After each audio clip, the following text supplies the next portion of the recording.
Salut à tous, on se retrouve aujourd'hui pour parler du FC Barcelone en ce mercredi 5 juin et on commence tout d'abord avec les 2-1 aujourd'hui du côté de la Catalogne. Tout d'abord Mundo Deportivo, Laporta face à face parce que Juan Laporta a fait une longue interview, puis on va revenir sur ce qu'il a pu dire sur la saison qui vient de s'écouler, sur Xavi, sur Hansi Flick, sur cette saison blanche. On va revenir sur tout ça. Il y a même l'autre une, le Une Sport aussi, ça parle de cette interview tout simplement de Juan Laporta. Donc voilà, pas mal de déclarations. Donc tout d'abord, c'est dans les moments les plus difficiles que je suis le plus fier d'être un fan du FC Barcelone. Nous pouvons concourir en Europe à tous les niveaux et contre n'importe quelle équipe. Cette équipe peut obtenir beaucoup plus de performances et c'est l'ambition que Flick nous a transmise. C'est vrai que cette saison n'est pas bonne les gars, enfin la saison qui vient de se finir.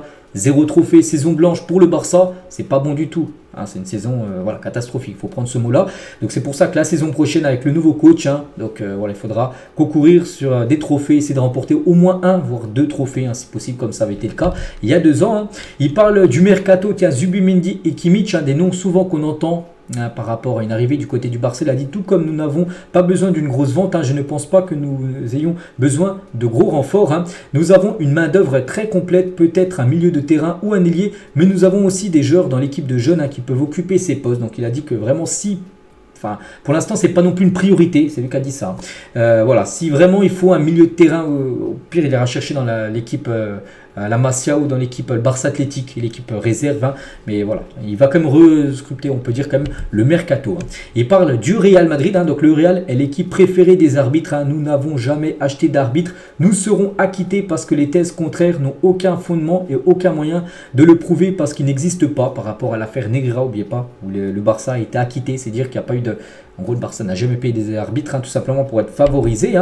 Nous devrons peut-être renforcer la position de pivot malgré l'excellent travail de Christensen. Marc Casado connaît une saison extraordinaire et nous l'apprécions beaucoup. Voilà, un jeune joueur Casado qui peut occuper, pourquoi pas, ce rôle de pivot, un genre de l'équipe B qui pourrait intégrer l'équipe première. Hansi Flick fait venir un deuxième entraîneur et une personne en charge de la préparation physique. Là, c'est par rapport au staff, bien sûr, d'Hansi Flick, toujours avec Laporta.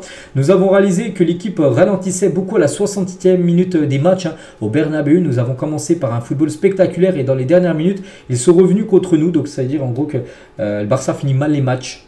Donc, c'est vrai que si on compare avec le Real qui finissent plutôt bien les matchs, le Barça commence souvent fort. Puis en deuxième période, c'est là où il dit à la 60e minute, baisse un peu le pied. Puis voilà, tu prends des buts. Puis des fois, tu te fais revenir et tu peux perdre des matchs comme ça. Donc, c'est pour ça qu'il faut changer. Il faut changer ça, bien sûr, pour la saison prochaine, y croire jusqu'au bout. Je demande à Flick de gagner. Il est venu au Barça pour cela. Nous pensons que l'équipe peut gagner un point de force physique, ce qui manque à l'équipe. Donc, on espère. C'est vrai que lui, ancien coach du Bayern, on sait qu'au Bayern, il y a souvent après des joueurs quand même musclé, parce que musclé les gars ça rend dans le physique, vraiment avoir une équipe un peu plus méchante on peut dire sur le terrain, et il veut ça Laporta bien sûr sous le Barça dans ses flics. Les décisions arbitrales ne nous favorisent pas, la campagne orchestrée par Negreira a suscité une énorme animosité, le comité technique des arbitres ne nous a pas donné de matériel pour valider le but de Lamine au Bernabéu, souvenez-vous ce but, est-ce qu'il avait franchi ou pas la ligne, parce qu'il n'y a pas de goal line technologie, ça c'est totalement fou, il a dit c'était un but clairement, et c'est vrai que ça aurait pu changer, on peut dire cette fin de saison, bon bref voilà, le but n'a pas compté. Félix a une qualité extraordinaire. Je suis très heureux avec de nombreux joueurs dans l'équipe. Ils ont un engagement enviable.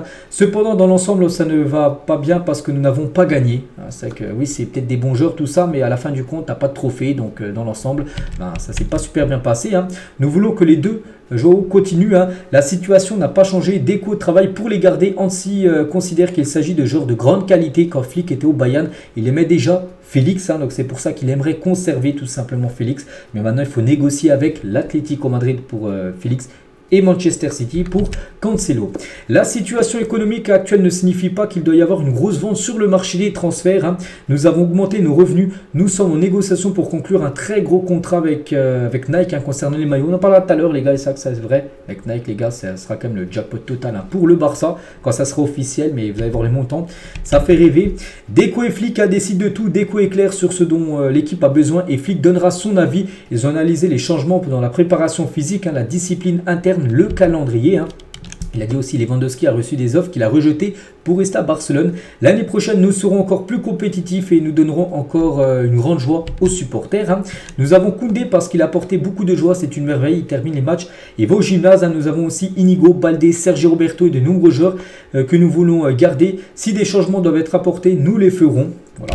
Il a également dit par rapport à Victor Roque, on sait que depuis son arrivée en janvier, il avait très peu joué sous Xavi. Il a dit Victor Roque a accéléré le rythme et s'est adapté à l'environnement. Il y a des joueurs qui ont demandé à partir et des prêts occasionnels, mais je laisse cela entre les mains de Flick et Deco pour gérer les joueurs. Parce qu'il y a des joueurs en gros qu'on demandait à partir en prêt. Il n'a pas dit encore les noms. Peut-être Victor Roque, mais on verra. On verra quand ça sera divulgué les joueurs qui souhaitent quitter le Barça. Quand Flick est au Bayern, il a fait débuter de grands joueurs très prometteur. Il répondra de grandes promesses comme Fermin, Lamine, Marguerite et cela m'excite beaucoup. Également dit, l'important Flick a tout gagné et se caractérise toujours par le fait que ces joueurs sont très préparés physiquement. C'est que le physique c'est très important. Par exemple, tout à l'heure on parlait des matchs où le Barça baissait le pied à la 60e minute de jeu.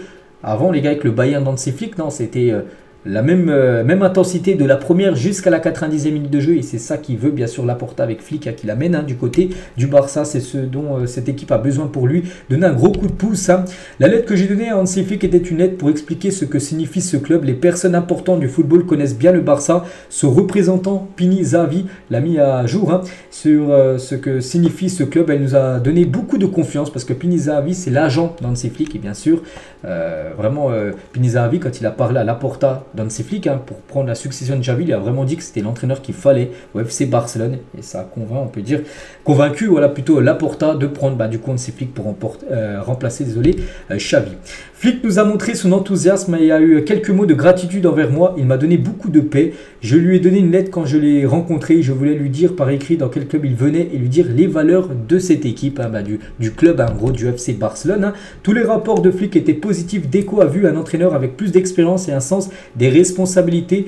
Deco et Boyan sont revenus de Londres très convaincus que Flick devait être l'entraîneur. Donc Deco et Boyan, donc c'est des représentants bien sûr du Barça. Donc Boyan, je ne sais pas trop son rôle, mais Deco c'est directeur sportif. Ils étaient allés à Londres pour aller rencontrer Pini Zahavi pour parler d'Hansi Flick. Et quand ils sont revenus à Barcelone pour parler à Laporta, ils lui ont dit oui, c'est l'entraîneur qu'il faut. Et puis du coup, après, on sait ce qui s'est passé. Laporta a viré Xavi, a annoncé 3 jours après l'arrivée d'Hansi Flick. Quand j'ai rejoint le club, je pensais déjà à Hansi Flick en tant qu'entraîneur. À partir du moment où Xavi a dit qu'il partait à la fin de la saison, Flick a déjà commencé à étudier l'équipe. Licencier Xavi est la décision la plus difficile que j'ai eu à prendre. Cela m'est déjà arrivé avec Messi, Busquets, Jordi Alba, Koeman, mais il fallait le faire. Voilà, il fallait un renouveau, on peut dire, du côté du Barça. Et vu que c'est le président, c'est lui qui a les décisions finales, il a dit que voilà, Xavi c'est fini, un nouveau coach arrive. Messi, Koeman, Piqué, Alba, Busquets et maintenant Xavi m'ont touché. Ma responsabilité en tant que président du Barça est au-dessus de toutes ces circonstances. Je fais passer les intérêts du club en premier. Donc j'assume la responsabilité maximale de prendre la décision, donc le départ de Xavi et l'arrivée de Flick. Comme dans toutes les décisions importantes du club, oui, l'opinion du directeur sportif influence parce qu'il a aussi eu une discussion avec Deco avant de virer bien sûr Xavi et Deco devaient être aussi d'accord qu'il fallait changer tout simplement Xavi. Et l'enthousiasme de Xavi nous a fait prendre la décision de le ratifier, puis il a demandé des changements substantiels à l'équipe. La direction sportive ne l'a pas bien compris et j'ai vu que je devais changer les choses en faisant appel du coup à Hansi Flick. Donc voilà pourquoi en gros il a voulu virer tout simplement Xavi. Et nous avons eu l'opportunité de signer Hansi Flick qui se voit capable de battre n'importe quelle équipe. Cela a été décisif lors de la prise de décision. Les choses se sont terminées de manière très élégante avec Xavi. Les ports du Barça sont toujours ouverts pour lui. Parce que les gars, dans le futur, il reviendra certainement entraîné du côté du Barça. Xavi. Et pour finir avec Laporta par rapport au Spotify Camp Nou, vous avez vu, il a tout parlé, comme c'est bien, comme cette interview, qui est longue, c'est long à tout dire, mais voilà, on en sait beaucoup sur la saison qui vient de se passer là. Nous voulons revenir au Spotify Camp Nou cette saison. S'il n'y a pas de problème, nous reviendrons à la fin de l'année, peut-être fin novembre, décembre par là. Les sociaux ont été très patients et ont compris que c'était nécessaire en gros déjà d'aller dans un autre stade pour que bien sûr les travaux accélèrent du côté du Camp Nou. Maintenant bien sûr tout le monde veut retourner dans le stade mythique, le Camp Nou. Donc voilà cette longue interview les gars de Juan Laporta, donc plutôt intéressant parce qu'il a parlé de pas mal de choses et vraiment ouvertement il allait quand même droit au but. On va parler de Cancelo. Donc hier il a joué avec le Portugal, donc le Portugal s'est imposé 4-2 contre la Finlande, félicitations, il a joué son 50e match avec le Portugal, Cancelo, donc félicitations en plus, victoire de son équipe. Concernant l'équipe de France ce soir qui joue contre le Luxembourg, un joueur du Barça pourrait même être titulaire les gars, c'est Jules Koundé qui pourrait être aligné au poste de défenseur droit ce soir pour cette rencontre. Du côté des Pays-Bas, regardez De Jong les gars dans le kit de l'équipe nationale des Pays-Bas, on peut voir aussi Robert Lewandowski avec le kit de la Pologne. N'oubliez pas que la Pologne les Pays-Bas seront ensemble dans le groupe avec l'équipe de France et l'Autriche. Voilà, les 4 équipes dans le même groupe pour 7 euros. Pocu Barça et Pedri à l'entraînement de l'équipe nationale espagnole. L'Espagne aussi qui prépare son euro. L'Espagne joue ce soir contre Andorre, un tout petit pays en plus qui touche l'Espagne. Et on verra parce que peut-être des joueurs du Barça pourraient peut-être jouer comme Cubarsí qui pourrait peut-être être titulaire, on verra. Et Lamine Yamal aussi qui pourrait jouer. Nous sommes très excités parce qu'au final nous sommes tous très jeunes. Pour beaucoup d'entre nous c'est notre premier championnat d'Europe. Je suis très excité de pouvoir jouer avec mon équipe et de tout donner. Et j'espère le gagner, ce championnat d'Europe des nations. On verra, bien sûr, on souhaite bonne chance à Lamine Yamal. On revient tout à l'heure, je vous avais dit qu'avec Nike, les gars, ça va être un gros contrat. Regardez, c'est pas encore officiel, mais vraiment si on se dirige sur ça, jackpot total, donc Nike et le Barça prolongent sur 10 ans de plus, ça pourrait être officiel très prochainement. Donc le Barça percevra une prime de renouvellement déjà de 100 millions d'euros par rapport à cette prolongation de contrat qui soulagera énormément bien sûr le club au niveau du fair play financier. Cette classe, tu fais rentrer 100 millions d'euros directement là dans les caisses grâce à cette prime de renouvellement, ça fera bien fou. Donc grâce à ce nouveau contrat, le Barça percevra entre 105 et 120 millions d'euros par an.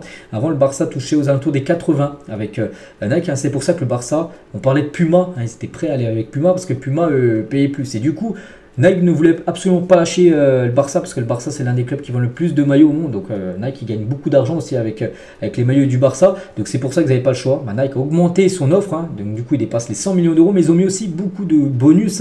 Par exemple, tu as regardé les différents bonus qui sont inclus dans le contrat. Donc une Ligue des Champions remportée, ça sera entre 10 et 20 millions d'euros de plus en gros que le Barça pourrait toucher.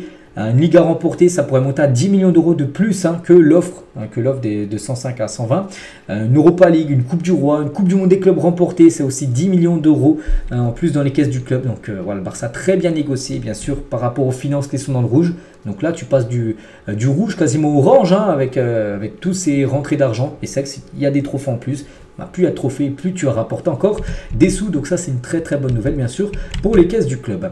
De Jong, les gars, est une cible de transfert pour le Bayern Munich. Donc, regardez, des cibles du côté du Bayern. Il y a des joueurs comme Frankie de Jong ou même Xavi Simons. N'oubliez pas que ce joueur est pisté aussi par le Barça, mais pisté également par le Bayern Munich. Et on finit aujourd'hui, les gars, avec 3 classements. Tout d'abord, Araujo, présent dans les 10 meilleurs défenseurs de la saison selon ESPN. Il est où, Araujo? Il est classé à la 8e position, un défenseur du Barça. Par rapport cette fois-ci au meilleur milieu de terrain. Donc là aussi, un joueur du Barça, pareil, à la 8e position, c'est Pedri. Et concernant les meilleurs gardiens, les gars, donc la meilleure position, c'est 5e, c'est Ter Stegen, les gars, le gardien bien sûr, du FC Barcelone. Donc voilà les gars ce qu'il va dire aujourd'hui. J'espère que ça vous a plu. On se retrouve bien évidemment demain jeudi pour le prochain numéro. Je vous souhaite une très bonne journée et à demain.